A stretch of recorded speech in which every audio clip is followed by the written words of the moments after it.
오늘 아침에는 로마서 강의 41번째 시간 영원토록 찬송하라는 말씀을 가지고 함께 은혜를 나누겠습니다. 먼저 제가 영원토록 찬송하라면 여러분들은 아멘으로 화답해 주시기 바랍니다. 영원토록 찬송하라. 한 번 더 영원토록 찬송하라. 예, 우리가 인생을 살면서 찬송을 해야 할 줄로 믿습니다. 하나님 감사합니다. 하나님 고맙습니다. 하나님의 영광이 참으로 놀랍습니다. 이렇게 우리가 찬송하며 살아야 한다는 겁니다. 여러분, 은혜로 사는 인생인데 찬송하지 못할 이유가 뭡니까? 이 말은 하나님 찬송을 쉬지 말자는 겁니다. 물론 인생을 살다 보면 때때로 어렵고 힘든 일이 있겠죠. 그래도 은혜로 사는 인생이니만큼 하나님께 찬송을 드려야 한다는 것입니다. 여러분, 하나님의 전능하심을 찬송하시고 하나님의 부유하심을 찬송하시고 하나님의 지혜를 찬송하세요. 사는 것 자체가 은혜인데 하나님의 은혜를 찬송하지 못할 이유가 무엇이겠습니까? 당연히 찬송을 해야 할 줄로 믿습니다. 그리고 인생을 다 살고 죽음 앞에 섰을 때 벅찬 감격으로 찬송할 수 있어야 합니다. 실제로 믿음으로 인생을 산 사람들이 이렇게 찬송하면서 하나님 나라에 갑니다. 곰곰이 한번 생각해 보세요. 인생을 저 천국을 소망하며 살아왔는데 이제 하나님 앞에 가게 되었으니 이게 얼마나 감사합니까? 당연히 찬송하고 가야죠. 저는 목회하면서 그런 분을 본 적이 있습니다. 죽음이 임박하다는 소식을 듣고 제가 이제 신방 가방을 챙겨 들고 가서 임종 예배를 드릴 때 이분이 너무도 평안한 가운데 저를 맞고 그리고 식구들에게 유언을 하고 그리고 찬송을 부르는 겁니다. 370장 주 안에 있는 나에게 딴 근심이 있으랴. 이 찬송을 그냥 죽을 힘을 다하면서 그 찬송을 부르는 겁니다. 그 찬송을 마치고 평안하게 눈을 감는 거였습니다. 얼마나 죽음이 아름답고 멋진지 제 생각에 이분이 사실 때도 이렇게 아름다운 믿음의 자취를 남기더니 가실 때도 참 멋지게 간다는 생각을 해보았습니다. 사랑하는 여러분, 우리 그리스도인들은 다 이런 죽음을 맞이할 줄로 믿습니다. 인생을 하나님의 은혜로 살기 때문에 사는 동안도 하나님을 찬송해야 하고 죽을 때도 하나님 나라 갈 때도 하나님을 찬송하며 가야 한다는 겁니다. 하나님의 은혜로 사는 인생이기 때문에 조금 어렵다고 그걸 짜증내고 불평하고 원망할 이유가 없다는 것입니다. 여러분의 인생 전체를 찬송이 지배하시기를 축복합니다. 사람은요, 찬송이 지배하는 인생이 복받은 인생이에요. 이렇게 찬송할 때 기쁨도 있는 것이고 감사도 있고 행복도 있는 겁니다. 오늘 아침 읽은 이 말씀은 영원토록 찬송하라고 하는 교훈입니다. 여기에 찬송이 넘칩니다. 여러분, 우리 하나님은 찬송을 받으시기 합당하신 분입니다. 바울 사도는 하나님의 지혜와 지식이 부유하시며 명철이 한이 없으심을 말하고 있습니다. 바울에게는 하나님의 전지전능하심이 조금도 의심이 없었던 겁니다. 하나님은 전지하시고 하나님은 전능하신 분이다. 그 전지전능하심으로 인간을 죄에서 구속하셨기 때문입니다. 여러분, 우리를 구원하시는 아무도 그분을 능가할 사람이 없어요. 하나님께서 모든 풍성함으로 때마다 시마다 우리를 인도하십니다. 그러니 하나님께 찬송드리지 않을 수가 있겠냐는 겁니다. 또 바울은 하나님이 만물의 창조자이며 만물을 다스리는 섭리자이며 만물을 돌아오게 하는 심판주가 되시고 구속주가 되심을 말하였습니다. 따라서 성도들은 자기가 구원받았음을 인하여 하나님께 영원히 찬송을 드려야 한다고 가르쳐줍니다. 보세요. 죄로 말미암아 죽어야 할 인간이 하나님의 은혜로 구속을 받았는데 찬송해야 하지 않겠습니까? 정말 영원토록 하나님께 감사 찬송을 드려야 할 줄로 믿습니다. 할렐루야. 먼저 바울 사도가 하나님께 찬송한 장면을 보십시다. 그는 유대인의 구원과 이방인의 구원을 생각한 후에 그가 할 수 있는 일은 하나님께, 전능자에게 찬송하는 일뿐이었습니다. 오늘 보면 33절에 보면 깊도다 하나님의 지혜와 지식의 풍성함이요 그의 판단은 헤아리지 못할 것이며 그의 길은 찾지 못할 것이로다고 했습니다. 우리가 지난주에 그 앞부분에서 보았듯이 하나님이 이방인이 충만한 수가 찬 후에 유대인들을 구원한다고 하지 않았습니까? 정말 이게 여러분 글자 그대로 신비입니다. 그래서 바울은 이 하나님의 한이 없고 끝이 없는 무궁무진한 은혜를 생각하며 찬송을 드린 거예요. 그는 깊도다 하나님의 지혜와 지식의 풍성함이요라고 합니다. 그래서 인간은 그 누구도 하나님의 판단을 헤아릴 수 없고 하나님의 길을 더듬어 찾아낼 수 없다고 했습니다.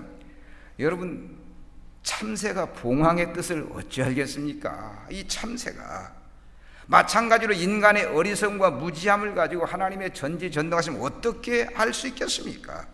그래서 바울은 하나님의 지혜와 지식 깊도다고 찬송한 겁니다. 여기서 바울이 말하는 풍성함은 부효를 말하고, 지혜는 영원한 진리에 대한 종합적인 통찰을 말하고, 지식은 감각적 사물에 대한 인식을 말합니다. 하나님은 한이 없고 끝이 없어서 어느 누구도 하나님의 그 지식과 지혜의 부여함을 헤아릴 수 없다는 거예요. 그래서 계시가 아니면, 하나님이 열어 보이지 않으면, 아니 성령의 능력이 아니면 하나님을 믿을 수도 없고 알 수도 없습니다. 사실 우리가 하나님의 구원 계획을 알고 그리스도를 믿고 의지하는 것 자체가 신비한 겁니다. 이 신비예요. 여러분 그거 느끼지 못하셨습니까? 저는 이따금씩 구원받은 신비를 생각하면 참 감격스러워요. 내가 어떻게 이 구원의 진리를 알고 하나님을 믿고 그리스도의 그 사랑을 깨닫는지, 나같이 부족한 사람이 하나님의 구원의 은혜를 받았다는 사실을 생각하면서 참 신비하다. 정말 신비 그 자체예요. 여러분, 우리는 하나님의 이 지혜와 지식의 그 큰 사실 앞에 너무도 미미한 존재예요. 누가 이스라엘이 복음을 거부함으로 이방인을 구원하려고 생각했겠습니까? 그리고 동시에 일찍이 조상적부터 택한 이스라엘도 구원하시는 하나님의 계획을 알 수 있었겠습니까? 여러분, 이 하나님의 마음을 알 수 있는 사람 이 땅에 아무도 없어요. 좀 우리 동구에 까마귀가 많아요. 까마귀가 참 징그럽기도 하고 무섭기도 하고 막 때로는 그래요. 막 시끄러워. 어떤 성도는 자기 공중 권세를 잡아, 까마귀가 막 공중에서 깍깍지 막 공중 권세를 잡았다 그래. 근데 이 까마귀가 굉장히 영리하다요.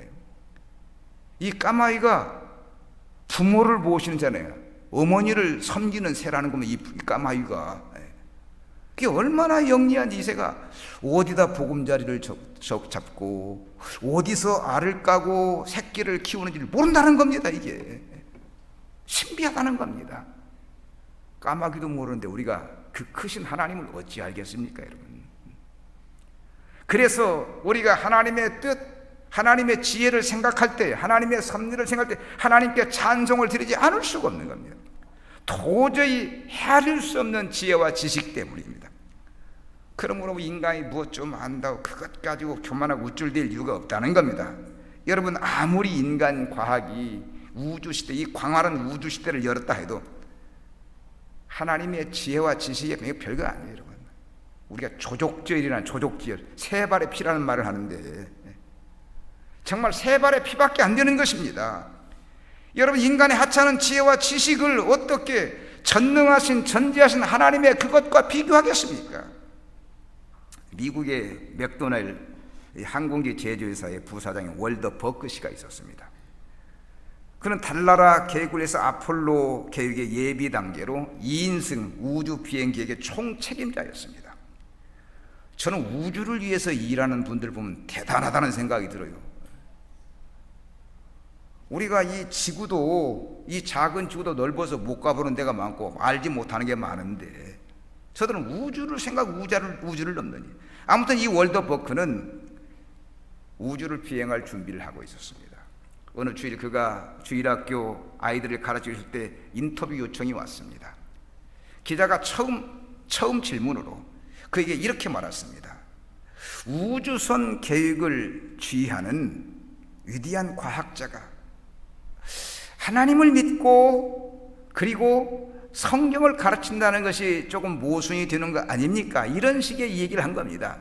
우주를 유형하는 그 과학자라면 굉장히 논리적이고 합리적이고 수리적이고 지식적이야 하는데, 비과학적인 성경 그리고 보이지도 않는 하나님을 운운하면서 어떻게 과학을 연구하냐, 그 얘기입니다. 이 질문에 그는 과학이나 우주 교육 개발에 있어서 나에게 성경을 버리도록 한 어떤 오류나 내가 믿는 나의 구주 예수 그리스도를 부인하게 하는 어떤 요소도 전혀 발견할 수 없었습니다. 우주 시대가, 이 광활한 우주 시대가 내 자신의 영적 질을 더 심오하게 만들었다고 했습니다. 정말 이 월터 버크는 굉장히 믿음이 좋은 사람이었습니다. 오히려 우주에 대한 연구가 신앙생활의 영적 생활에 큰 도움이 된다는 겁니다. 그러기에 자기는 그전보다 더 열심히 성경을 읽으며 그전보다 더 과학에서 얻는 것이 성경에서 있다는 사실을 깨서 그 성경을 더 열심히 읽는다고 했습니다. 하나님을 믿고 성경을 읽는 게 그만큼 유익하다는 겁니다. 여러분, 인간이 생각할 때 이 과학이라는 게 대단하게 보이지, 하나님 편에서는 이 과학도 별게 아닙니다. 여러분, 아주 적은 것에 불과하다는, 정말 글자도 세 발의 피지요. 이 월터 버크는 하나님의 큰 지혜와 지식 앞에 압도당해 있는 사람이었습니다. 당연한 일입니다. 이것을 모르고 함부로, 그 작은 지식 가지고 함부로 하나님을 변론하면 안 된다는 겁니다. 사실 하나님의 지혜와 지식의 풍성을 아는 사람들은 그저 하나님께 찬송을 드리는 게 전부라. 이게 전부입니다. 여러분, 하나님께서 이 광활하고 넓은 영원한 우주를 통치하시고 다스리니 말입니다. 때문에 당연히 찬송을 해야죠. 그런데 그 하나님 오늘 우리에게 놀라운 지혜와 지식으로 함께 하시는 것 믿으시기 바랍니다. 즉, 여러분의 삶 속에, 여러분들의 생활 속에 하나님의 신비한 섭리가 숨어 있다는 거예요. 이걸 모르고 내 삶 속에 숨어 있는 하나님의 신비를 그 눈앞에 있는 것만 가지고 감정으로 치우치고 사람끼리, 이게 얼마나 부끄러운 건지. 그냥 좋으면 좋다고 싫으면 싫다고 말하고, 하나님께서 나를 통치해서 나를 타는데 그렇게 간단하게 세상을 살 이유가 없는 겁니다. 살아서는 안 되는 것도. 우리의 감정 속에, 우리의 생활 속에, 우리의 지식 속에 하나님이 세밀하게 간섭하고 있는 겁니다. 왜 우리가 그것을 깨닫지 못하는지. 미국의 재벌들은 사랑하는 아들을 다른 회사로 보내서 그 회사의 영업이며 그 회사 운영하는 분에게 다 배우게 만든다는 겁니다. 밑바닥부터 훈련받게 만든다는 거예요. 그 이유가 어려운 일을 겪어보아야 오히려 큰 인물로 쓰임받기 때문입니다. 맞는 말입니다. 우리도 생활 속에 종종 어려웠던 일, 힘들었던 일이 그게 유익한 경우가 얼마나 많습니까? 이게 다 합력하여 선을 이루는 하나님의 뜻인 것 믿으시기 바랍니다. 이걸 아는 사도 바울은 하나님의 지혜, 하나님의 섭리의 놀라움을, 이 신비를 갖다가 찬양한 거죠. 이런 찬송이 나와야 성숙한 사람입니다. 그래서 우리는 하나님을 섬기고 사는 신앙생활 어렵다고, 그냥 힘들다고 원망하고 불평하는 우울을 보면서는 안 된다는 거예요. 하나님의 사랑을 정말 한다고 한다면, 하나님의 신비를 정말 한다고 한다면, 이것을 향한 하나님의 또 다른 섭리가 무엇일까? 왜 이렇게 나를 힘들게, 왜 이렇게 어렵게 만들까? 여러분, 고난하면 욥을 우리가 빼놓을 수 없지 않습니까? 욥은 하루아침에 모든 재산 다 날리고 10남매 다 죽고 설상가상으로 자기 몸에 그 무서운 악창이 돋고 아내 떠나고 친구들 떠나고 다 없는, 정말 이 세상에 홀로 외로이 서 있는데도 불구하고 그는 하나님 부인하지 않지 않습니까? 주신 자도 하나님이고 취하신 자도 하나님 영광을 받으십시오. 할렐루야. 이런 환난 속에서도 하나님을 찬양하는 지혜자가 있는가 하면, 그냥 감정 좀 건드렸다고 그냥 이랬다 저랬다는 우리의 모습이 얼마나 부끄러운지. 그렇습니다. 우리는 어려움을 당할 때, 시험을 당할 때 그 속에서 깊은 하나님의 섭리를 발견해야 해요.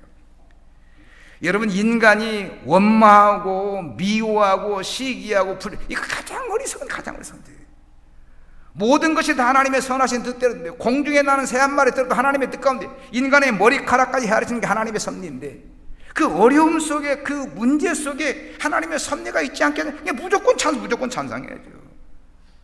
근데 이게 쉽지 않다는 거예요. 깊이 생각하는데 그냥 나중을 보지 않고 그냥 현실만 보고 얘기하는 겁니다. 사랑하는 여러분, 어려움이 있을 때, 힘든 일이 있을 때 무조건 하나님의 사랑을 믿고 찬송해 보세요. 아멘. 문제 있을 때 찬송해 보시라는, 처음에는 몰라서 찬송을 드려도 나중에는 그것이 이해가 되기 때문입니다. 우리 하나님이 제일 좋아하는 게 찬송입니다. 그런데 찬송하면 하나님만 기쁘면 나도 기쁘다는 겁니다. 이게 찬송의 신비다. 이게 찬송의 신비. 하나님의 마음을 알면 절로 찬송이 나오지요. 오늘 본문 34절 35절 보십시다. 누가 주의 마음을 알았느냐? 누가 그의 모사가 되었느냐? 누가 주께 먼저 드려서 갚으심을 받겠느냐? 그렇습니다. 아무도 주의 마음을 알 수 없어요.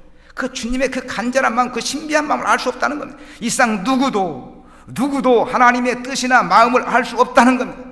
여기서 모원자는 조언자, 그 대화 상대자를 말하는데, 하나님께는 그런 자가 필요 없다는 그 이유는 완전하신 하나님만이 자신의 하실 일을 판단하고 시행할 수 있기 때문입니다. 여러분, 우리 하나님은 스스로 있는 분 아니에요. I'm that I'm. 나는 스스로 있는 자다. 하나님은 스스로 있는 분입니다. 그만큼 완전하고 완벽하고 전능하신 거예요. 세상에 누가 완전하고 완벽하다고 하십니까? 누가 전능합니까? 하나님뿐 아닙니까, 여러분?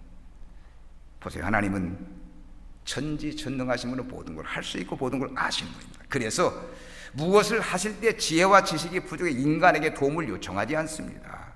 무엇이든지 하나님은 홀로 계획하시고 홀로 섭리하시고 홀로 이끌어 가시는 겁니다.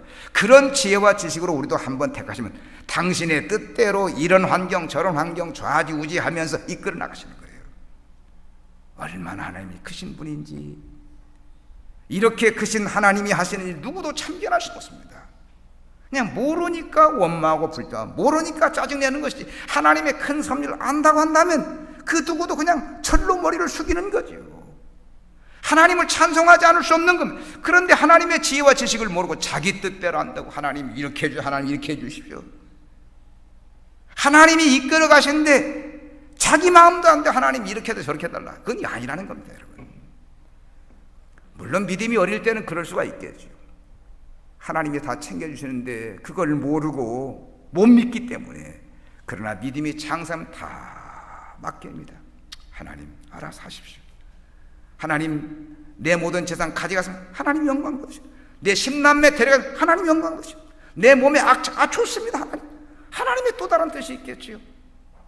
이게 하나님의 신비를 아는 자의 모습입니다. 생각해 보세요. 내가 하고 싶은 대로 해서 과연 하나님을 기쁘게 해줄 수 있겠습니까? 내가 하고 싶은 대로 해서 우리 뜻이야 뻔하지 않으면 잘 먹고 잘 살고 그냥 여행 다니고 멋지게 사는 거, 이게 전부가 아닙니다, 여러분. 인생 부귀영화가 전부가 아니라는 겁니다. 부귀영화가 전부일 것 같으면 이 솔로몬이 세상 만사 헛되고 헛되다, 헛되고 헛되고 헛되다. 사랑하는 여러분, 인생의 중요한 건 나의 영광이 아니라 하나님의 영광을 왜 모르십니까? 하나님이 영광 받는 그 영광이 바로 내 영광이지요. 그래서 믿음의 사람들이 자기를 버리고 하나님을 기쁘게 하고 영화롭게 하는 거 아니겠습니까? 자기를 버리고 자기 직업도 버리고 자기 모든 거 삶의 도구 다 버리고 그리고. 오늘 우리 장로님도 그런 기도 하셨는데, 하나님 영광을 아는 이상 내게 있는 모든 거 다 버릴 수 있다는 겁니다. 이 시간 하나님의 영광이 나의 영광이라고 되시면 아멘 하시기 바랍니다. 그러므로 우리는 내 영광을 버리고 하나님의 영광을 추구해야 해요. 설사 내가 어렵고 힘들어도 하나님의 뜻이라면 감당해야죠. 그것은 인생을 사는 목적이 하나님을 기쁘게 하고 영화롭게 하는 것이기 때문입니다. 여러분, 하나님을 찬송하세요. 힘껏 하나님을 찬송하세요. 참 가을 하늘이 맑습니다. 오늘 보니까 제가 예배드리러 나오면서 하늘 보니까 얼마나 하늘이 맑은지, 떠가는 구름조차도 아름다워요. 정말 하나님께 찬송을 드리고 싶었습니다, 여러분. 이제 또 이제 가을이 오니까 단풍도 이제 물 들어가죠. 이 가을의 단풍을 보면서 우리가 마음껏 하나님을 찬송해야 할 줄로 믿습니다. 우리가 성경을 읽으면 느끼는 거지만 하나님은 태초부터 이 세상을, 인간을 당신의 섭리 가운데 이끌어 가셨습니다. 아무리 인간들이 거부하고 반항해도 결국에는 하나님의 뜻이 이루어지는 겁니다. 이것을 알고 인간은 하나님의 뜻에 순종하는 삶, 복종하는 삶을 살아야 하는데 언제나 자기 뜻이 이루어지지 않는다. 하나님 앞에서 징징거리고 하나님 앞에서 원망, 하나님에 불평한다는 겁니다. 하나님을 믿으니 하나님을 생각, 하나님의 뜻대로 살아야 하는데 지가 하나님이 하나님을 섬겨야 할 자기가 하나님이 되어 있다는 것입니다. 여러분, 인간이 하나님 될 수 있습니까? 한번 생각해 보세요. 인간이 하나님 될 수 있습니까? 왜 이렇게 인간들이 어리석은지. 하나님을 섬기고 산다면 하나님의 마음을 아는 게 당연한데 아무도 알지 못하는 겁니다. 바울 사도는 누구도 하나님의 마음이나 뜻을 알 수 없다고 합니다. 그래서 누가 주의 마음을 알고 누가 그의 모사가 되었냐고 묻습니다. 즉 하나님의 의논 상대가 되었냐는 거예요. 어느 누가 하나님의 의논 상대가 되었냐? 아무도 없다는 겁니다. 하나님은 성부, 성자, 성령 하나님이기 때문에 이 삼위가 서로 의논하면서 서로 협력하면서 모사가 되어가는 겁니다. 스스로 모사가 되는 거죠. 우리는 모든 것을 완전하게 이루신 하나님의 섭리 앞에 무엇을 하겠다고 교만하면 안 됩니다. 항상 겸손해야죠. 여러분, 겸손하세요. 설사 이해가 안 되어도 하나님이 알아서 해주시라, 이걸 믿음을 가지시라는 거예요. 그래야 인생이 복되고 하나님께 영광이 돌려지지 않겠습니까? 우리가 요셉 얘기를 잘 알지만 그 어린 요셉이 형들에게 팔려가지고 이제 애굽으로 갑니다. 애굽에 가서 보디발 집에 가서 종살이와 참 험한 일을 많이 당하지 않습니까? 요즘 말로 성폭행범으로 몰려가지고 감옥에 갔죠. 감옥에 가서 고생하고. 그래도 그 젊은 그 요셉이 한마디 원망 불평이 없어요. 이게 모든 게 하나님의 뜻이라는 겁니다. 그는 하나님을 믿은 겁니다. 여러분, 하나님을 믿고 찬송하는 삶을 사는 것이 가장 복된 삶 아닙니까? 우리가 그걸 모릅니까? 하나님을 섬기면서 하나님 찬송, 하나님께 영광이, 그게 최고의 삶이라는 거예요. 아무리 어려워도, 아무리 힘들어도, 아무리 시험이 들어도 하나님 찬송, 하나님께 영광이, 그게 최고의 복인데, 그러므로 우리는 하나님을 찬송하는 삶이 최고의 복인 걸 알고 자기를 버리고 하나님 앞에 모든 걸 다 내려놓아야 할 줄로 믿습니다. 허무한 인생 삶, 내 뜻대로 하겠다고, 내 멋대로 살겠다고 고집을 피우면 그렇게 한 만큼 고통을 받기 때문에, 여러분, 인생은 한 번만 삽니다. 그렇기 때문에 잘 살아야죠. 후회해서는 안 됩니다. 실제로 우리가 인생을 살면서 얼마나 많은 후회를 합니까? 쓸데없는 시간과 정력을 소비하고 쓸데없는 생각을 하다가 많은 시간 낭비하고 빈털터리가 되는 게 얼마나 많습니까? 전에 고 한경직 목사님이 그런 말씀을 하셨어요. 인생을 방황하지 말고 믿음의 위인들을 보면서 힘차게 살라고 했습니다. 다 인생 사는 방법이 믿음의 위인들이 모델이니만큼 그들이 어떻게 살았는가를 보면서 희망을 잃지 말고 힘차게 살라는 겁니다. 여러분, 우리 앞에 얼마나 모범적인 삶의 모델들이 많습니까? 자기 멋대로 살면 후회하는, 그러나 모델을 보고 그 뜻대로 살면 성공하는 거죠. 여러분, 실제로 주변에 보면 후회하는 인생을 사는 사람들이 부득이 있습니다. 여러분, 죽도록 수고하고 고생한 후에 잘못되는 일이 많아서 그러한 경우가 많습니다. 자, 이 아침 다시 한번 우리는 하나님을 찬송하는 인생이 가장 복된 인생인 걸 생각하십시다.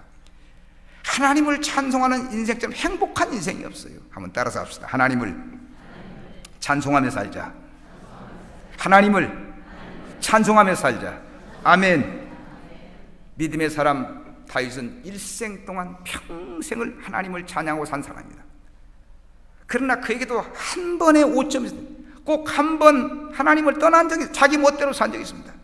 그가 나라가 태평성대를 이루고 있을 때 한순간에 발가벗고 목욕하는 그 여인을 보면서 유혹을 받아가지고 그 더러운 죄를 범합니다. 우리아의 아내, 자기 부하의 아내인데, 그리고 우리아를 갖다가, 부하를 갖다가 그걸 감추겠다고 전쟁터에서 죽여버리고 맙니다. 우리가 이 얘기 듣다 도무지 이게 다윗 얘기인지 이게 마귀 새끼 얘기인지 헷갈리기도 합니다. 여러분, 분명히 다윗이 그런 악행을 저질렀어요. 하나님이 사람이 해서는 안 되는 한 겁니다. 아무튼 다윗과 같이 평생 하나님을 찬송하며 산 사람이 일이라고 생각하지 않을 정도로 그런 일을 저지른 겁니다. 그리고 그가 나단 선자의 책망을 듣고 얼마나 눈물을 흘리고 후회하는지. 그래서 우리가 인생을 살면서 정말 넘어질까 쓰러질까 조심해야 합니다. 항상 사탄이 우리를 쓰러뜨리기 위해서 노리고 있기 때문에 지금 사탄이 우리를 넘어뜨리라고 여러분 우는 사자같이 공격을 계속하고 있는 겁니다.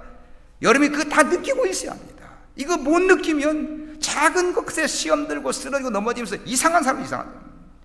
우리는 하나님의 은혜로 예수님의 그 복을 누리며 사는 자들이므로 하나님을 찬송하면서 살아요. 찬송하면서 언제나 하나님이 나와 함께 나를 붙드시고 나를 도우시고 하나님이 나를 인도하신다는 사실을 생각하시기 바랍니다. 설사 어려움이 있어도 그 가운데 하나님의 선하신 뜻이 있음을 믿고 하나님께 감사하면서 하나님께 영광 돌리면서 내가 어려워도 하나님 품인데 하나님 손 가운데 있는데 보세요. 전능하신 하나님 품에서 어려움을 당하는 게 진짜 어려움입니까? 하나님 품에서 어려움을 당하는 게 바울을 보면 전도하다 감옥에 갇힌도 하나님을 찬송하죠. 하나님의 손, 하나님의 품인 걸 알기 때문에 바로 이겁니다. 정말 우리의 인생은 하나님만 높이고 찬송하고 하나님께 영광을 돌리는 삶이 되어야 합니다. 바울 사도는 하나님의 그 섭리를 보고 마음껏 찬송하고 마음껏 감사하고 마음껏 영광을 돌린 거예요. 본문 36절을 보십시다. 자, 이 찬송이 얼마나 기가 막힌지. 36절 이는 만물이 주에게서 나오고 주로 말미암고 주에게로 돌아감이라 그에게 영광이 세세 있을지라라. 아멘. 참으로 깊은 영성에서 우러나오는 찬양인 걸 보게 됩니다. 정말 바울이 대단한 사람이에요. 그래서 하나님을 찬송하는 것도 남다른 면이 있지 않습니까? 이것은 여러분 신앙의 정상에서 꼭대기에서 부르는 찬송입니다. 바울은 로마에서 그렇게 많은 진리와 실험하고 드디어 정상에 올라가 창조주 하나님께 영광을 돌리기 시작합니다. 아마 여러분들이 어떤 일을 열심히 해서 어떤 정상에 올라갔을 때 그 느끼는 환희라는 건 대단할 겁니다. 열심히 수고하고 땀 흘려서 어떤 승진했다. 얼마나 기쁩니까 여러분? 열심히 공부해서 어려운 시험에 합격했다. 얼마나 기쁩니까 여러분? 지금 바울이 그 벅찬 감격을 가지고 하나님께 찬송을 드린 거예요. 사랑하는 여러분, 우리 하나님은요 찬송을 받으시기 합당하신 분입니다. 만물의 시작과 끝, 즉 과거, 현재, 미래의 근원이자 집행자이기 때문입니다. 우리 하나님이 전부입니다. 천하만사의 모든 것이 다 하나님에게서 나와요. 인간의 구원도 하나님에 나오고 인간의 기쁨도 하나님에 나오고 인간의 평화도 하나님에 나오는 것 믿으시기 바랍니다. 하나님 없는 세상, 하나님 없는 인간은 있을 수가 없는 겁니다. 이 말은 모든 것의 주관자가 하나님이므로 하나님을 높이라는 거예요. 아멘. 하나님을 높이라는 거예요. 여러분, 인간의 구원도 하나님에 나옵니다. 평화도 하나님에 나옵니다. 그래야 하지 않겠습니까? 이런 것들이 다 창조의 시작부터 하나님의 뜻 가운데 있었던 것으로 하나님이 주관하십니다. 그리고 마지막에는 모든 것이 다 하나님의 뜻대로 이루어집니다. 골로새서 1장 16절에 보면 만물이 그에게서 창조되되 하늘과 땅에서 보이는 것들과 보이지 않는 것들과 혹은 왕권들이나 주권들이나 통치자들이나 권세들이나 만물이 다 그로 말미암아 그를 위하여 창조되었다. 세상 만사가 다 하나님의 섭리 가운데 하나님의 뜻대로 된다는 거예요. 사랑하는 여러분, 우리 하나님은 천하 만물을 창조와 다스리는 큰 분이지만 정말 세밀하신 분입니다. 우리의 머리카락까지, 공중에 나는 새 한 마리까지 다 관여하신다는 것입니다. 바울이 여기 보니까 세세토록 하나님께 영광이 돌리기를 찬송했는데 그는 하나님만이 찬송을 받을 수 있다 믿은 거예요. 그래서 모든 영광이 하나님께 돌아가기를 원한 겁니다. 그런데 우리도 모든 영광이 하나님으로부터 말미암음을 알고 마땅한 영광을 세상이 돌려야 합니다. 단순히 그것을 안다는 사실만으로 그치면 안 된다는 겁니다. 모든 영광에 정말 모든 것이 하나님께 돌려져야 한다는 거예요. 저는 요즘 그런 생각을 해봤습니다. 이 북한 사람들이 그 젊은 지도자에게 찬양하는 보면 이거 가고 아니야. 이게 세상에 이런 찬양이 있나 싶어가지고 말입니다.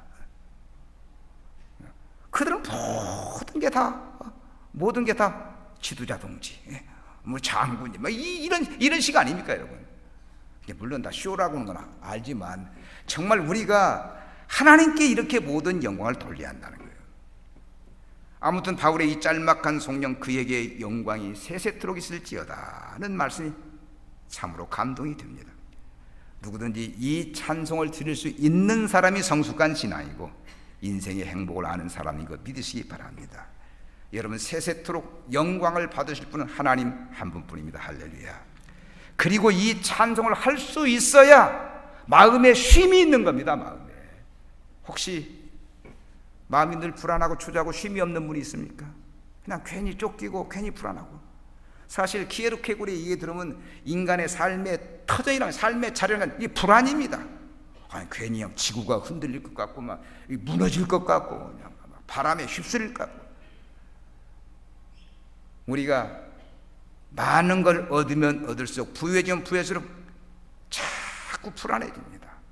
불안해서 밤잠도 못 자고 불안해서 먹는 것도 맛도 없고.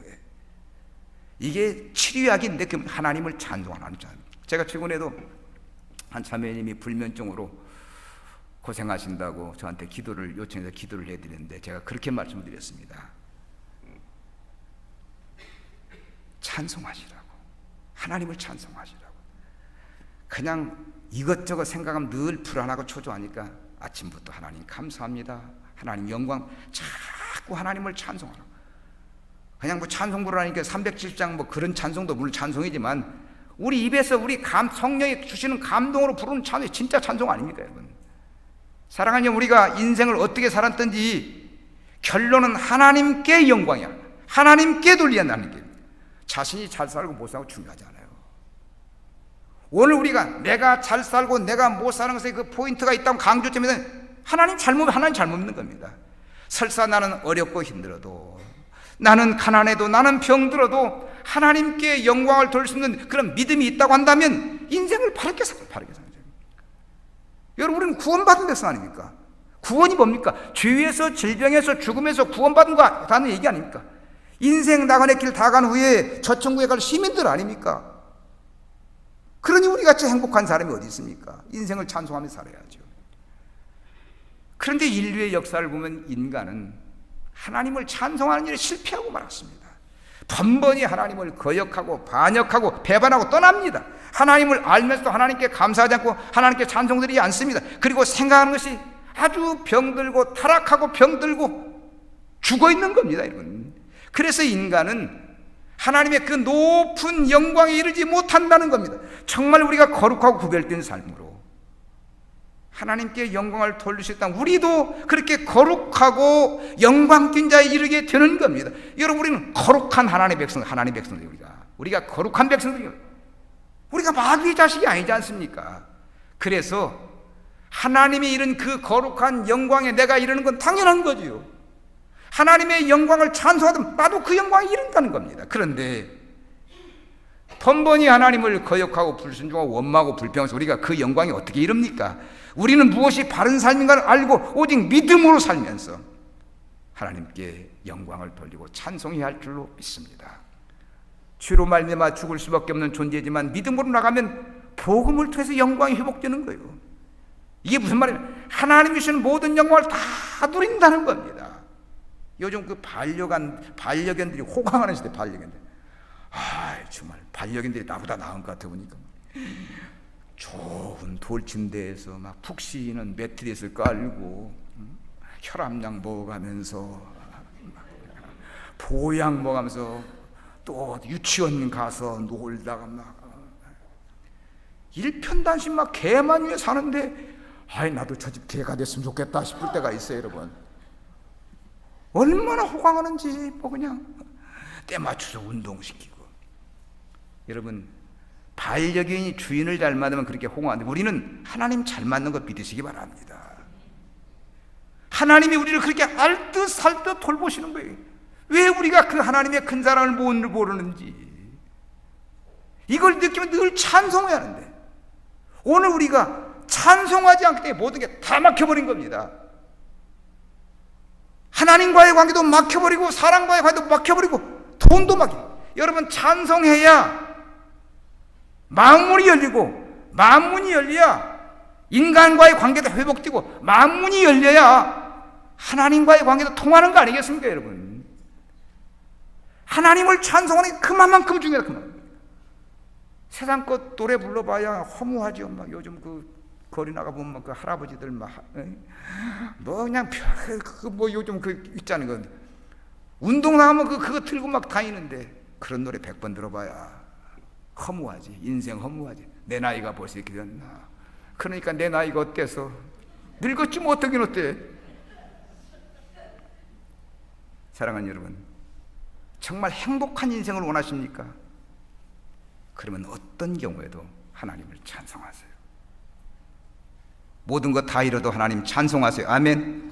설사 10남매가 죽어도 찬송하세요. 이게 하나님의 섭리를 모른다는 겁니다.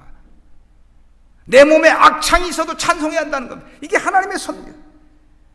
우리가 지금 로마서 1장부터 바울 사도를 통해서 계속 강해를 들어잖아요. 이 긴박한 문제로부터 시작해서 아주 많은 문제를 가지고 이스라엘에 대한 이야기까지 들려주었습니다. 그런데 마지막에 와서 이렇게 하나님께 찬송을 드리는데 보세요. 이는 만물이 주에게서 나오고 주로 말미암고 주께로 돌아갑니다. 그에게 영광이 세세 있을지어다. 아멘. 바울이 벅찬 감격으로 하나님을 찬송하고 있어요. 이것은 마치 높은 산, 험하고 높은 산을 오른 사람이 어렵고 힘든 길 다 올라간 후 높은 산에 올라서 기쁨을 누리는 것과 똑같습니다. 우리도 이 정상에 오른 등산가의 마음을 갖고 하나님을 찬송해야 할 줄로 믿습니다. 항상 큰 감격을 가지고 하나님을 찬송하십시다. 아무나 신앙 갖는 거 아닌데 이 귀한 신앙 가지고 살면서 감격스럽게 감사하게 살아야 하지 않겠습니까? 사랑하는 여러분, 하나님이 여러분들을 부르신 것 믿으시기 바랍니다. 부르신 이유가 뭡니까? 인생을 감사하면서 찬송하면서 영광되게 최고의 삶을 살라고 불러주신 겁니다.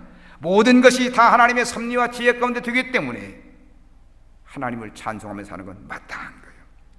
바울 사도는 이 아침 영원토록 찬송하자고 우리에게 어우르고 있습니다. 영원토록 찬송하시기를 축복합니다. 다시 한번 곰곰이 한번 생각해보세요. 우리가 하나님의 은혜로 살지 않습니까? 하나님이 도우시고 하나님이 지키시고 하나님이 인도하시는 은혜로 사는 거 아닙니까? 그러므로 하나님께 찬송하는 사람은 당연한 겁니다. 이 아침 이 자리에 여러분의 심령 속에 하나님을 찬송하는 소리가 충만하시기를 주님의 이름으로 축복합니다.